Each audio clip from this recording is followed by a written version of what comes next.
On Monday morning, a 35-year-old father named Arun walked into the office carrying a laptop, a coffee mug, and plans for the weekend. By Friday afternoon, he walked out of the office carrying nothing but a cardboard box and the weight of an uncertain future. The email that changed everything. It contained just a few cold words. After careful consideration, we have made the difficult decision to eliminate your position. Effective immediately. No argument, no warning, no second chance. He sat inside his car for nearly an hour before driving home. His wife would ask how his day was. His daughter would ask if he could come to her school function next week. The silence of the car amplifying the racing thoughts about rent, groceries, and school fees. The worst part of losing a job isn't losing your salary. It's all about how long your family could survive. People think money management begins with budgets and spreadsheets. It doesn't. It begins with fear. The next morning, instead of searching for stock tips or miracle investments, Arun remembered something his grandfather once said while storing sacks of grain after every harvest. Never eat everything you harvest. One bad season is enough to teach you why. For generations, farmers understood something modern workers often forget. Every harvest needed a reserve. Not because they expected disaster, but because they respected uncertainty. Arun finally understood what that meant. Our ancestors stored grain, today we store cash. An emergency fund isn't an investment. It isn't supposed to make you rich. It is supposed to buy you something far more valuable. That is time. Time to think. Time to breathe. Time to make good decisions instead of desperate ones. He picked up a notebook and wrote down two simple numbers. 3 lakhs in savings and 50,000 is essential monthly expenses. Then he divided one by the other. The answer is 6 months. For the first time since losing his job, uncertainty had a number.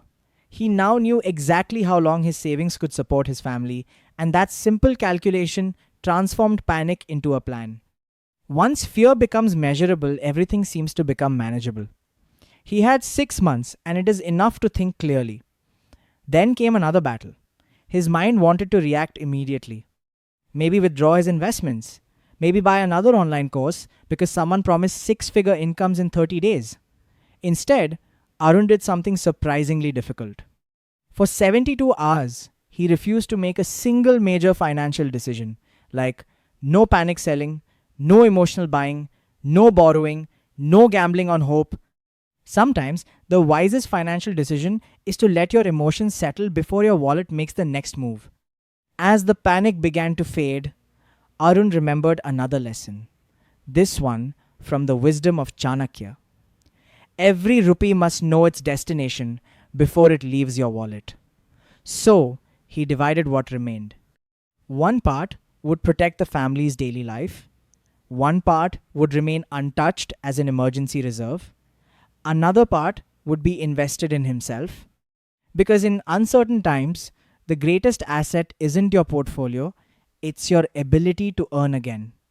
He enrolled in a certification course he had postponed for years, not because it guaranteed a job, because it increased his value. One evening, Arun came across a story about the Roman philosopher Seneca. Although Seneca was wealthy, he would occasionally live as though he had nothing. He wore simple clothes, ate plain food, and slept on hard beds not because he was poor, but because he wanted to ask himself a powerful question. If I lost everything, could I still live with dignity? Arun understood the lesson immediately. Wealth isn't about how much you have, but how little you need. Then he looked at his usual expenses with ruthless honesty.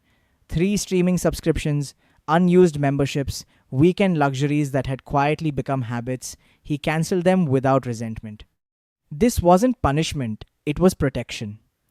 Ancient kingdoms understood this long before modern finance existed. When kingdoms sensed a war was coming, their first instinct wasn't to expand their borders. It was to protect the essentials, the granaries that fed the people, the water that sustained life, and the treasury that kept the kingdom standing. Every great leader understood one principle. Before you can grow, you must first survive. Arun did the same.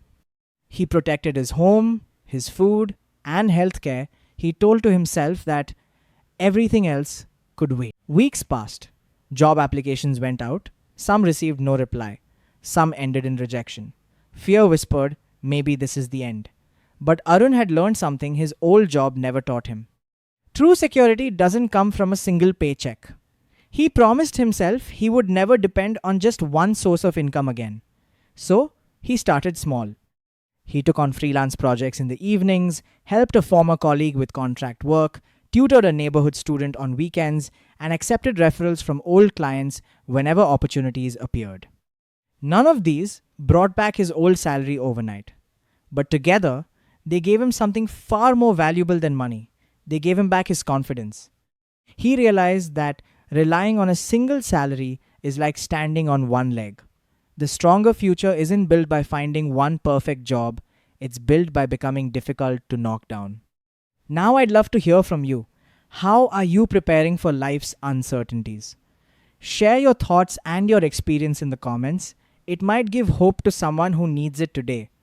Until the next story, take care of your money, but even more importantly, take care of yourself. Thank you.